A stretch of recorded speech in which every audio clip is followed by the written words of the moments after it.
If you feel that it will not work out for you, you will reject the proposal. If you feel that it will work out for you, then you will commit for the resources. Suppose the party is not cooperating with the project, the license is very costly and the rules and regulations are too rigid and the tax rates are very high, then obviously you will have to discard the project. All these factors will be projected to check whether the project is feasible for us or not. This is financial feasibility study.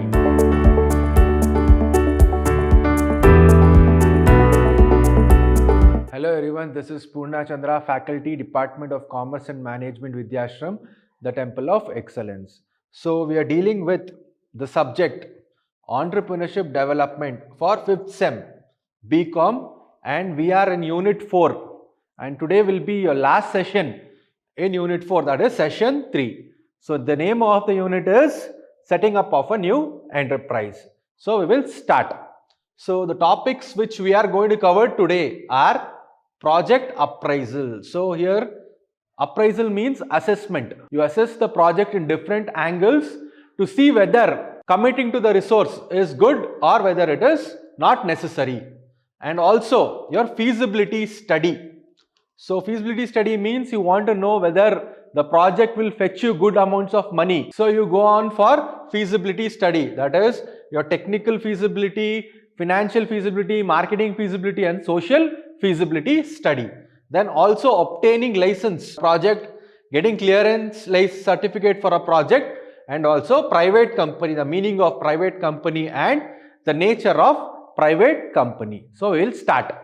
So first we go for project appraisal. So here there are two words, project and appraisal. Project means it is a series of tasks that are performed for a particular period of time, that is temporary period of time, to achieve some certain goal. That is project, whether it can be for manufacturing a new product, development of a new product, or upgrading a new product, coming out with a new service, anything of that sort. Next, appraisal means assessing. So whether the project will give you money, whether you will be able to make good amount of money with the project, or whether it will incur a huge amount of loss, that is appraisal. So we will see the meaning of project appraisal. Project appraisal is a process of assessing and questioning proposals before resources are committed. That is, before resources are committed means you have to make arrangements for human resource, that is workforce, and also you will have to make arrangements for raw materials. So both these things will not come free of cost. You will have to pay huge amount of money and you will have to keep aside huge amount of money for those two things. So before making that decision, you are assessing the project, that is you are appraising the project and you are questioning the proposals, different project proposals, in order to select the best one. So if you feel that it will not work out for you, you will reject the proposal. If you feel that it will work out for you, then you will commit for the resources. That is the meaning of project appraisal. So next, project appraisal, when it is done after preparation and design of the project report. So you come out with a project report, you decide what you want to do, you decide what is the duration of the project, how many people will be involved in the project, what is the raw materials, other inputs, what technology you are inculcating in your project, everything you do. So after you prepare the project, you do project appraisal. That is the meaning. So it is project appraisal. So provides a comprehensive and systematic review of all aspects of the project. So all aspects of the project, technicalities, marketing, your financial abilities, everything has to be assessed, because project just with money it will not happen, just with technical force it will not happen, just with marketing skills it is not going to happen. You have to synchronize all these things. So that is project appraisal, that is you assess the project technically, financially as well as socially, politically, etc. Next, why project appraisal is needed? For development and successful completion of project. So If you go for a project without appraisal or assessment, what happens? Things may go wrong. You might incur huge amount of loss. So when you are doing project appraisal before committing to the resources, then you can be successful in your project. You can be successful in delivering the project. That is the meaning. So next we go for project appraisal includes financial appraisal, social appraisal, environmental appraisal and political appraisal. So project has to be assessed in terms of the following. So that is financial appraisal, social appraisal, environmental appraisal and political appraisal. So we will deal one by one.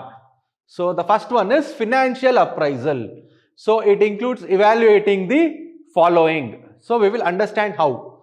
So can the project be financed properly? That is whether they are having financial resources to finance the project, whether they are financially well off, whether they are having financial funds to finance the project. That has to be analyzed.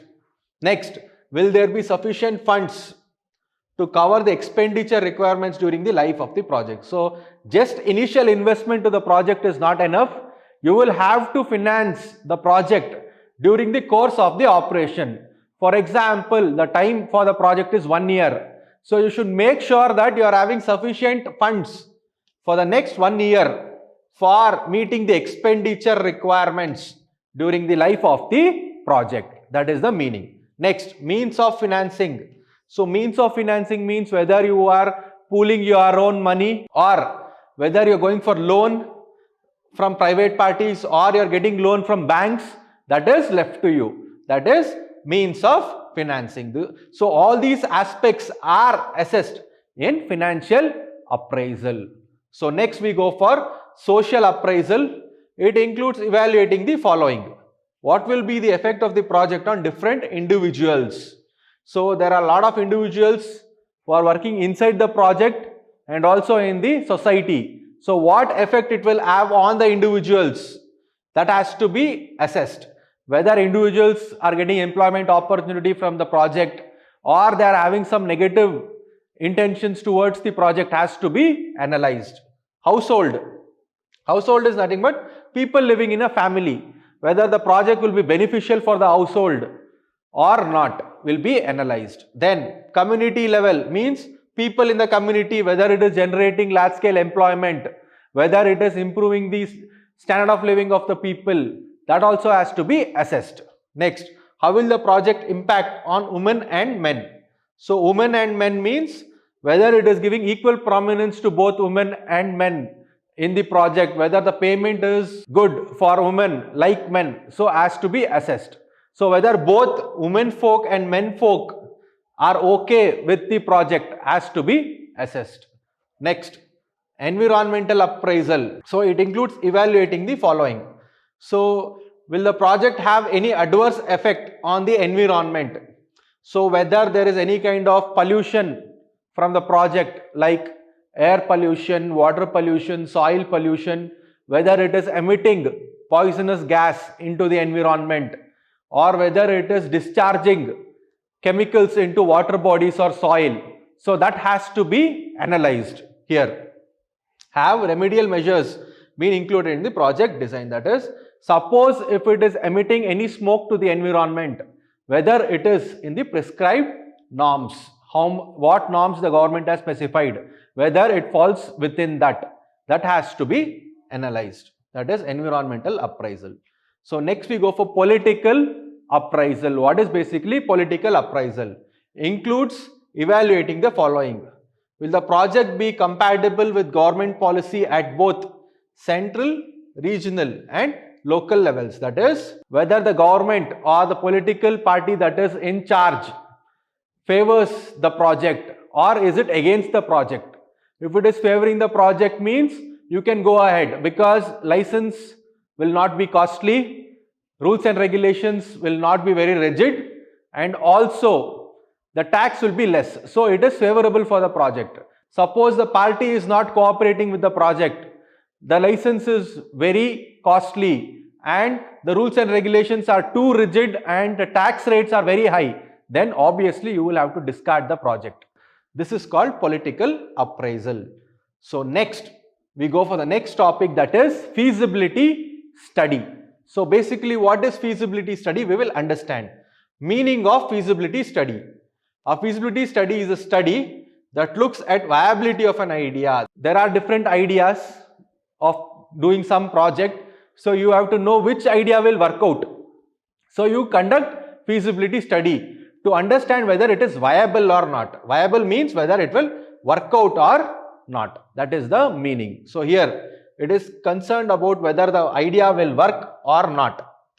So if it works, you go ahead with it. If you find that it will not work, you will discard it. And should we proceed with it or not? So for example, there are 10 different proposals in front of you. So you want to select one. So you have to eliminate the remaining ones. So here what happens is, so before selecting one, what you do is you do feasibility study and you get to know whether it will work out or not. If it works out, you proceed with it. If it doesn't work out, you will discard it. That is the meaning of feasibility study. So here, components of feasibility study. So what are the different components of feasibility study? So financial feasibility study. So you understand whether it is within our financial reach. And technical feasibility study, that is whether we have got technical expertise to deal with the project, you understand that. Then marketing feasibility study, whether we will be able to attract the customers to buy the product from our project. And social feasibility study. So social feasibility study means basically whether the society will accept our project or not. That is the meaning. So we will understand one by one. So first we go for financial feasibility study. So basically what it does is it do certain types of projections or estimations. Like what? We will see. It projects how much startup capital is needed. So capital means the initial investment with which you are starting the project or your business. So here what financial feasibility study does is it will make one estimate regarding how much money is required as initial capital. That is how much startup capital is needed. Sources of capital. So sources of capital, there are n number of sources. It can be your personal savings or a bank loan or a loan from a friend, etc. That depends on you. That is sources of capital. Return on investment. So basically return on investment is nothing but how much money you are going to get above your investment. Suppose you are investing 1 lakh. So return on investment means you should make profit. That is, you should make sales of more than 1 lakh. So that has to be projected. Then break-even analysis. So break-even means no profit, no loss. That is at a particular profit or at a particular point. That is the break-even point. There is no loss or no profit. So based on that point, you can plan your activities so that you cross the break-even point and you make profit. Next, cost of manpower and technology. So manpower means you require workforce. Any product you want to manufacture, you require workforce. So what is happening here? People simply will not come and work. You will have to pay them salary, and you will also require experts to give their suggestions. So that is also costly. So you have to make one estimate about what is the total cost of manpower which you will be using for the project. And technology, what technology you are going for, what is the cost of the technology you should estimate. Next, proposed balance sheet, that is the future balance sheet has to be proposed now. So all these factors will be projected to check whether the project is feasible for us or not. This is financial feasibility study. So next we go for technical feasibility study. It includes study of technical aspects. So just having money is not enough. You require some expertise and technicians to help you. So technical aspects like material processing. So right from a raw material to a finished product, there are a lot of processing that takes place, material processing. So experts know how to process it well, what sequence of activities have to take place in what order. So here what happens is material processing is very important. That is, it has to be analyzed, and we should make sure that we have got the experts to process the materials into a quality product. Then skilled labor, obviously skilled labor is required. Simply someone going on street, you cannot ask them to come and work in your organization or factory. So you will have to go for skilled labor. So you should check whether there is availability of skilled labor within your financial reach. Then transportation, that is transportation of raw materials from warehouse to the factory, and transportation of finished goods from the factory to the distributors. You require transportation, so that also you should think. Then technology needed, that is you should go for the latest technology that is trending in today's market. So if you want to compete with the other competitors in the market, you have to go for the latest technology. You have to do some estimate regarding that. Then production process, that is your plant layout, machineries and equipments which you are using, and what is the latest production process. You will have to make some study. So that is production process. All these things will be done in your technical feasibility study. So next we go for marketing feasibility study. It includes description of industry. So what industry to which your project belongs, primary industry or secondary industry or tertiary industry, you have to mention. Then current market. So what is the current market demand for the project which you are developing in your project, that you have to analyze. Or you are upgrading some product, means you should know what is the current market demand for that. Anticipated future market potential, that is, for example, your project is for 1 year, you are developing a new product. So after 1 year, what is the market potential of that product?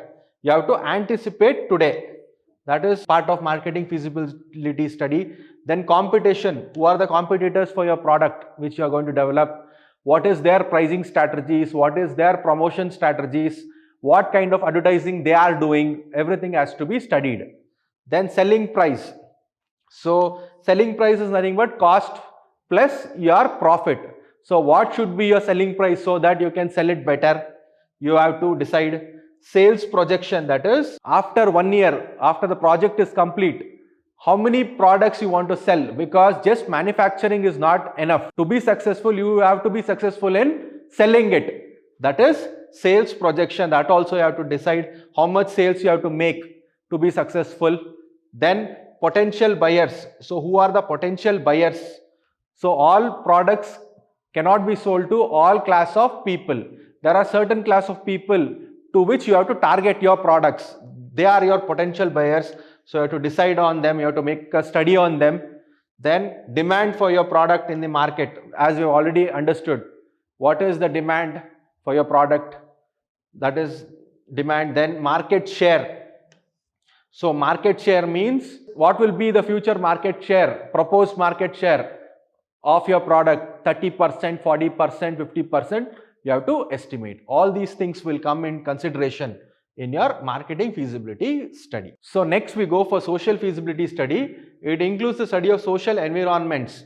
Basically it is regarding the society, location, whether the location of the project where the manufacturing is going on, whether the location where the manufacturing is going on, whether the people are happy with the project or not, you get to know. Social problems, whether the project is going to cause any kind of social harm to the people in the society, we have to analyze. Pollution, whether the project is causing any air, water and soil pollution, so that also we should also put into consideration. And social behavior, whether the people are happy with the project or whether they will not be happy with the project, we will have to understand. This is social feasibility study. So next we go for obtaining license for a new project. So there are various things where we have to go for a new project. That is, if you want license, you have to do certain sequence of steps. They are, license can be obtained by providing following documents. First one is PAN card, that is your permanent account number, you will have to provide. Next, an address proof or a no obligation certificate from the landlord, that is your Aadhaar. And if it is rented or leasehold, then you have to get one NOC, that is no objection certificate from the landlord. Application letter in prescribed format to municipal corporation, that is you have to apply with the application letter to the MCC in a prescribed format. Then government prescribed fees, there will be certain amount of fees that will be prescribed by the government. You will have to pay that for the project. Then memorandum of association and articles of association, that is MOA and AOA. That is, these are two important documents that are required. You have to file them. So memorandum of association mainly specifies the name, your address, objective, capital which you are investing. Your articles of association, what it does is, it is basically regarding the rules and regulations which you will be following in your project. Next, certificate of incorporation of the company. So certificate of incorporation of the company is, when the company is registered, a certificate of incorporation will be given to the company. So that has to be filed. Then after that, director's ID and address proof also has to be provided, and also at end, clearance certificate. The clearance certificate from the Pollution Control Board, Health Board and your Fire Board has to be provided. So these are the important documents that you have to file to get the license. So next, the process of obtaining license changes from one type of business to other. So here depends on factors like number of employees. If the number of employees is less, if the number of employees is more, there is variations. Then sector to which it belongs, manufacturing or service sector. Then types of business, there are n number of types. It is also dependent on the types of business. Place of business. So place of business also plays a major role, whether it is in a rural area or in a metropolitan city, that makes a difference. The business needs to obtain permit from fire department also. They have to provide Pollution Control Board also has to give permission for the project, and local healthcare also has to make some assurance that no health hazard will be caused from the project. That is the meaning. So next we go for the last topic, that is private company. So here private company is a company whose shares may not be offered to the public for sale and which operates under legal requirements less strict than those for a public company. Private company means the shares are not listed on the stock exchange, transferability of shares is restricted, and they also come under legal rules. They can be incorporated or registered under the latest Companies Act of 2013. So that is the meaning. So next, nature of private company. The word private limited can be used after the private company name. So private limited has to be used after the name. So if the name of the company is Nickel, so it is called as Nickel Private Limited. That is the meaning. Private company minimum members is 2 and maximum limit of members is 200. So this is the specification as per the latest Companies Act of 2013. Minimum 2, maximum is 200. For a private company, at least 2 directors are required. So minimum there has to be 2 directors for a private company to be registered. Then public subscription of shares is not allowed in case of private company. That is, they cannot list their shares in a stock exchange and sell it to the public. That is the meaning. Only certificate of incorporation is required to start the business. So when a company is registered, 2 certificates are provided. First is certificate of incorporation and next is certificate of commencement of business. When it comes to your private company, only certificate of incorporation is required to start the business. So you don't have to wait for certificate of commencement of business like public company. So this is the meaning. So we are done with today's class. So this is it for your unit 4. In the next session, we'll be starting unit 5. It mainly deals with business ethics, event management, tourism, self-employment, etc. Thank you.